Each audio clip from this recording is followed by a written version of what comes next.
There is a type of tiredness that sleep does not wash away. You sleep 8 hours, 10 hours, 12 hours, and yet you wake up as if you hadn't rested at all. You go through your routine on autopilot, reply to messages without really reading them, and cross off another day without being able to explain why it passed so slowly, and, at the same time, without leaving any mark. You stare at the ceiling before sleeping and feel a strange distance between yourself and your own life, as if you were watching everything from behind glass. It isn't exactly sadness, it isn't laziness, it isn't depression in the clinical sense you imagine. It is something quieter and more disconcerting. It is as if the world has lost its color, as if the things that once pulled you forward with such force have, all of a sudden, emptied out from the inside. You look at the plans you made, the dreams you pursued with such intensity, the goals you taped to the wall, the objectives written in your notebook, and you realize, with a kind of silent awe, that you can no longer feel for them what you felt before. They are still there, written, listed, existing on paper, but inside you, the invisible thread that connected you to these things has snapped. And that is deeply frightening, because the modern mind, trained to produce and perform, immediately tries to translate this silence as failure. You wonder if you are becoming lazy, if you have lost your discipline, if you are falling into depression, if something in you is permanently broken. You try to force yourself. You watch motivational videos. You buy a new notebook. You make a new list. But nothing ignites. Nothing catches fire. Nothing moves you. But Carl Jung, one of the greatest explorers of the human soul in the 20th century, would look at this state with different eyes. He wouldn't see a defect to be fixed, nor a symptom to be silenced. He would see a process. He would say that most of the time, this sudden loss of motivation is not the end of anything. It is the beginning of a crossing. It is the psyche announcing, in the only language it has, that the way you have lived until now no longer fits who you are becoming. Jung spent decades listening to men and women who came to his office describing exactly this state. People who were successful on the outside, with careers, families, homes, recognition, and yet were empty on the inside. And it was by observing these crossings that he began to map out what the soul does when it decides that a stage of life has come to an end. What he discovered is that there is a silent intelligence within us that is greater than our conscious will. And sometimes, this intelligence needs to dismantle who we were so that we can become who we are not yet. The emptiness, therefore, is not absence, it is preparation. For Jung, this type of emptiness rarely appears by chance. It arises when the old value system, that set of goals, beliefs, and desires that sustained your movement in the world, begins to lose its strength before a new system has formed.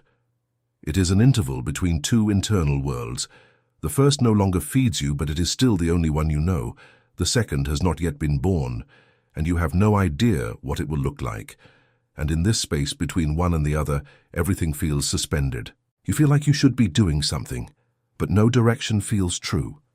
You try to force yourself to produce, to get excited, to go back to being who you were, and you realize that this old version of you no longer responds to commands.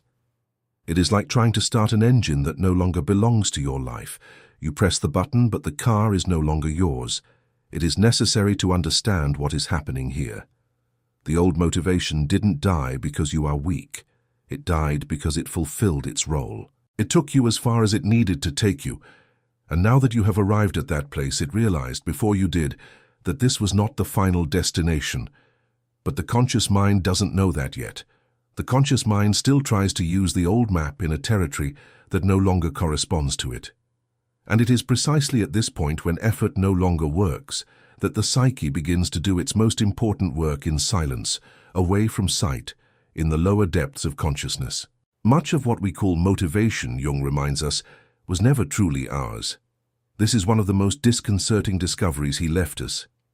He described this phenomenon through the concept of the persona, a word that comes from ancient Greek and originally meant mask, the same mask that actors used in the theater to represent characters before the audience.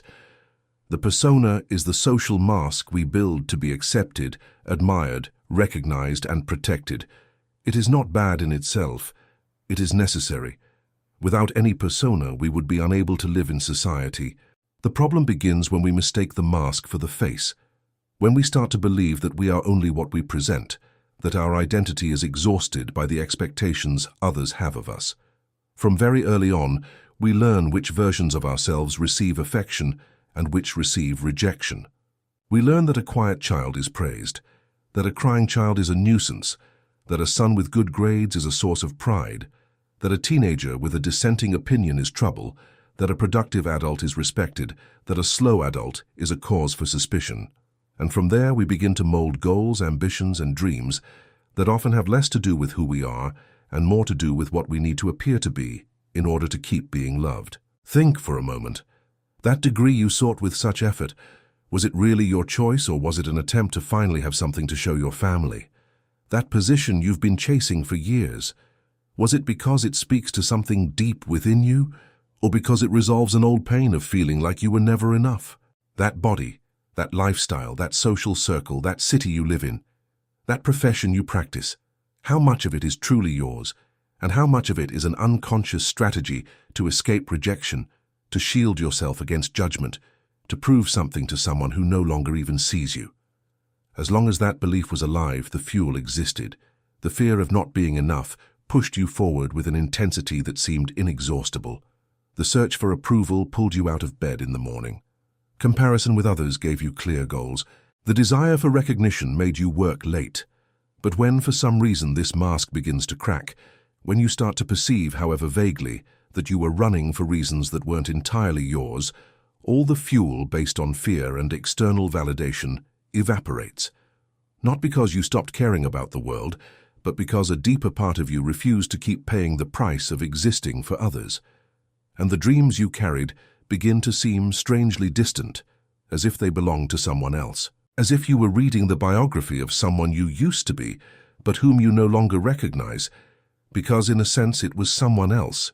It was the persona, and the persona is dying. This is where Jung introduces an ancient image, inherited from medieval alchemists, to describe this specific phase of the soul. He called it nigredo, a Latin word meaning blackening or darkening. Alchemists believed that to transform a common metal into gold, it was first necessary to reduce it to a dark, formless matter of no apparent value. They would place the material in a sealed vessel, heat it for days, and watch the substance decompose until it became a black mass, almost repulsive. And contrary to all intuition, it was from this darkening that transmutation was born. Only after passing through this initial dissolution could the gold appear. Jung, after studying alchemical texts for decades, realized that the alchemists were not just talking about chemistry. They were using the language of metals to describe, without entirely knowing it, what happens inside the human soul in processes of deep transformation. And he realized that the same process repeats within us. Before a new identity can emerge, the old one must dissolve. And this dissolution looks like confusion, inertia, loss of direction, sadness without cause, internal silence. You feel disorganized inside. You no longer know what you want, what you feel, what you value. The certainties that sustained you begin to unravel one by one.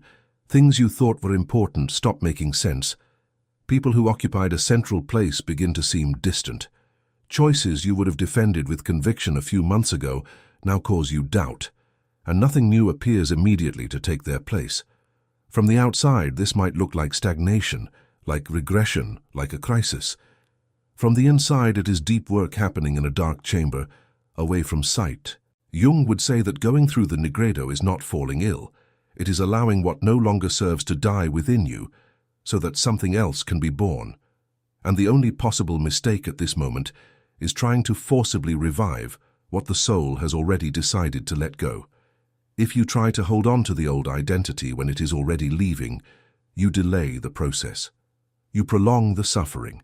You force a version of yourself that has already served its time to continue existing in a world that no longer accommodates it. And the energy that would be used for the new continues to be spent keeping the old on artificial life support. The nigredo asks for a courage that goes against everything modern culture has taught you. It asks you to accept the dark, not to try to illuminate it before its time, to endure the absence of answers long enough for true answers to be born. There is also another Jungian principle that helps explain why this collapse usually comes after years of high performance, of excessive self-demand, of a life lived at a machine's pace. Jung called it enantiodromia, a concept he borrowed from ancient Greek thought, especially from Heraclitus, the philosopher who said that everything flows, that nothing stays the same, that the only constant is change. The idea behind enantiodromia is simple and implacable at the same time. Every force, when pushed to its extreme, tends to transform into its opposite. Day taken to the extreme dissolves into night. Light that is too intense generates the densest shadow. Absolute movement demands, sooner or later, absolute rest. Forced joy for too long ends up precipitating an equally deep sadness. And most importantly for this conversation, productivity raised to its maximum limit inevitably ends up generating a period of paralysis. If you spent years living in a mode of production, of conquest, of results, of constant self-surpassing, if you woke up every day treating yourself as a project to be optimized, if you accumulated hours of work, courses, workouts, goals, spreadsheets, if you forgot what it was to rest without guilt or to exist without producing, it is natural, it is almost mathematically expected, that at some point your psyche will initiate a contrary movement, not as punishment, not as sabotage, as balance. The soul is wise in a way the ego cannot understand. It knows that the extreme self-destructs if it is not compensated, and when it realizes you won't voluntarily stop, it stops for you. The body begins to ask for a break through physical symptoms you can't explain. The mind starts to ask for silence through a new difficulty in concentrating. Desire asks for withdrawal through a strange urge to be alone, to cancel plans, to not answer calls. That which you ignored for so long, rest, slowness, internal listening, the simple right to do nothing for a few hours without feeling guilty, begins to impose itself on its own, through paths you did not choose. And because you don't know how to recognize this as the soul's wisdom, as a necessary course correction for a path that was unsustainable, you interpret it as failure, as a lack of discipline, as a symptom of something wrong that needs to be diagnosed and solved. But it is possible, and Jung would insist heavily on this point, that this withdrawal is actually the most intelligent gesture your psyche can make to save you from continuing in a direction that was already destroying you from the inside. Enantiodromia is not punishing you for having tried so hard. It is saving you from continuing to strive in a direction that has lost its meaning. When the old motivation falls silent, when the external noise diminishes, when you finally stop running, something else begins to appear. Contents that were pushed to the bottom, that you didn't even know existed, begin to rise to the surface. Desires you repressed to fit the role you assumed, old angers you were never allowed to feel, especially against people you were taught to love no matter what. Fears you pretended not to have so as not to seem weak to others. Personal needs that always seemed less important than others' expectations. Talents you abandoned because they didn't make money. Dreams you buried because they seemed unrealistic. Entire parts of you that were left outside the social contract you made with the world in order to belong. Jung called this internal territory the shadow, and this is where many people misunderstand the concept. The shadow is not just the evil within us, as common sense usually summarizes. The shadow is made of everything that didn't fit into the persona, and a good part of this shadow is, in fact, extraordinarily valuable. You denied your anger not because anger was bad, but because in your context it was dangerous. You denied your sensitivity not because it was a defect, but because the world you grew up in rewarded toughness. You denied your desire not because it was impure, but because expressing it put important bonds at risk. You denied your sadness not because it was weakness, but because those who raised you didn't know how to deal with it. And over the years, all of this went into the underground of your psyche. It was kept in the dark. But kept doesn't mean dead. It stayed alive, it kept pulsing, it kept waiting for the right moment to return. And the emptiness you feel now is, in large part, the moment these parts choose to return. When you stop running, when the pace slows and external noise loses its power, these rejected parts begin to knock at the door. You might find yourself angry for no clear reason, crying over things you can't name, missing something you never had, desiring what you never allowed yourself to desire, questioning choices that seemed final. And the temptation, once again, is to treat all of this as a problem, as a symptom, as something to be silenced again. Jung would say the opposite with all his might. He would say these emergencies are not failures of your system, they are messages, old letters arriving late. And true transformation never happens by expelling these contents, it happens by integrating them. Recognizing that anger is also strength when well placed, that desire is also a compass when heard honestly, that fear is also information when not used as an executioner, that sadness is also truth when crossed without haste. Every part of you that returns from exile brings back a piece of your original energy, and slowly, without fanfare, you begin to feel more whole. Not necessarily happier, more whole. More present inside your own body, more capable of saying no when no is true, more capable of saying yes when yes is true, more capable of feeling without being afraid of feeling. This process is slow, it requires patience, it often requires professional help, it requires you to commit to a new honesty with yourself. But it happens, and every piece of integrated shadow returns to you a piece of the vitality you thought you had lost forever. And it is only after going through this patient work with the shadow that a new form of movement begins to appear. A different motivation, not the old one, noisy, urgent, made of spectacular goals and tight deadlines, something quieter, clearer, more faithful. Jung would say that this new motivation no longer comes from the ego, that noisy center that wants to assert itself before the world and prove its value at every instant, but from the self, a deeper center within you that gathers all your parts, including those that were in the shadow, and points toward what is truly yours. Jung said the self is the archetype of wholeness, a kind of interior compass that exists in every human being, regardless of creed, culture, or historical moment. It is the core from which the entire personality emerges, but which is only accessed after the ego stops trying to take up all the space. The motivation born from the self does not arrive in the form of euphoria. It doesn't come accompanied by fireworks, inspiring YouTube advice, or motivational videos with epic music in the background. It arrives as a small curiosity that insists on returning, like a discrete interest you want to honor even without knowing exactly why, like a choice that doesn't impress anyone but makes sense in the most intimate part of you. It is a will that doesn't need to shout because it isn't trying to prove anything. It doesn't ask for an audience, it doesn't ask for validation, it doesn't ask for the world to applaud, it only asks that you give it space. You may no longer feel that intense ambition you felt before, that urge to conquer everything before 30, before 40, before 50, and yet find yourself taking one step and then another in a direction that finally feels like yours. It is as if your life begins to walk on its own when you stop forcing it. As if by letting go of the rope with which you pulled yourself, you discovered there is a gentler current that knows where to go. And without you noticing immediately, this new motivation begins to build a life that no longer needs to be sustained by fear, comparison, or external approval. People who go through this passage often report a curious sensation. They say life became smaller in spectacular ambition and larger in depth, that they lost interest in old goals but gained pleasure in small gestures, that they no longer dream of impressing anyone but discovered a genuine interest in their own lives, their own mornings, their own conversations. They work, produce, create, and relate, but from another place, from a place that no longer needs to beg for others' approval to feel worthy.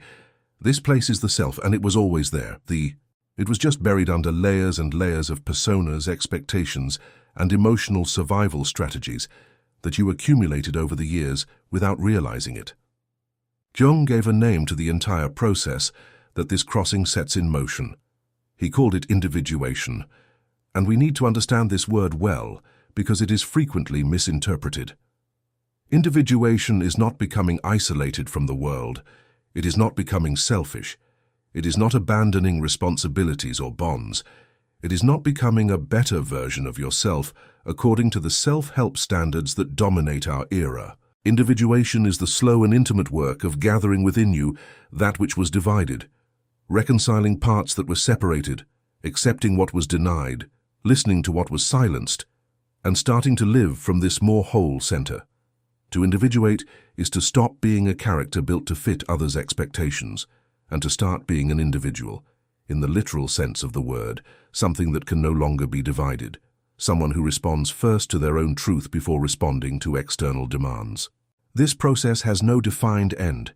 It is not a phase that gets completed. It is the task of the second half of life, Jung said. In the first half of life, we build the persona, the ego, the career, the place in the world. We do this because we have to. It is the stage of establishing a ground, of conquering space, of existing socially. But at some point, usually between 30 and 50, though it can happen earlier or later, something begins to change. The external construction loses its shine, the questions become different. It is no longer, how do I get more bass, but what is all this for? And it is here that the process of individuation begins to knock at the door. It is here that what we call emptiness, lack of motivation, or crisis begins to make sense within a larger horizon. It is the soul asking for passage to the next stage, and in this process, motivation stops being a problem to be solved and becomes a natural consequence of being aligned. You no longer need to convince yourself to act, because action begins to sprout from within. You no longer need to search for meaning, because meaning begins to inhabit your daily choices. This doesn't mean life will become light all the time, nor that doubts and fatigue will cease to exist. It means you will have within yourself a ground that doesn't depend on outside applause to stay firm, a center that doesn't collapse when external circumstances change, an interior reference that keeps working even on difficult days, even on long nights, even in moments when no one applauds or recognizes you. This is the difference between building a life on the persona and building a life on the self. The first collapses when someone stops approving. The second remains standing even when the whole world falls silent. Perhaps then what you are going through right now is not your ruin. Perhaps it is the exact point where your life is finally refusing to keep being small. The loss of old motivation might be the way your soul warns you that that version of you has already delivered what it had to deliver, and that there is something more true waiting to be lived. Do not rush to fill the void. Do not force a new goal just to escape the discomfort. Do not try to revive a passion that has already served its time. Stay for now in the darkness of the Negredo. Listen to what the shadow has to say. Let the masks fall without trying to patch them back together in a hurry. Allow the psyche to do its silent work of reorganization, even if it looks from the outside like a complete waste of time. Because when the new arrives, and it does arrive, it won't come in the form of euphoria. It will come in the form of clarity. You will wake up one day and realize that a small desire has returned, discreet without fuss. Perhaps it is the desire to read a specific book you postponed for years. Perhaps it is the urge to reconnect with an old part of yourself, with an abandoned skill, with a place you stopped visiting. Perhaps it is just the interest in waking up earlier and walking in silence before the day begins. These small desires seem insignificant compared to the grand ambitions you had before. But make no mistake, they are the language of the self. And this time they won't be there to impress anyone. They will be there because they are yours. And by following these desires, one step at a time, with a patience that the old version of you would never have had, you will begin to build a life that no longer needs to be explained, defended, or proven. A life that won't fit into a catchy phrase, or an inspiring post, or a success biography published in a magazine. A life that might look, from the outside, simpler than the previous one, but which from the inside is infinitely more real. A life that finally looks like you. And if today you are still in the middle of the dark, without seeing any of this, without feeling any sign of this new movement, that's okay. That too is part of it. Jung would say that the soul has its own calendar, which does not coincide with the ego's calendar. That we cannot hasten the Negredo by decree, nor demand that the self manifest on a set date. What we can do is trust. Trust that this silence has an intelligence you don't yet understand. Trust that this loss of meaning is paradoxically the beginning of a greater meaning. Trust that your soul did not bring you to this void to abandon you in it, but to teach you something that only the void can teach. And one day, looking back, you will see that it was exactly in this dark passage, in this phase where you most thought you were losing yourself, that you began without knowing it to finally find yourself.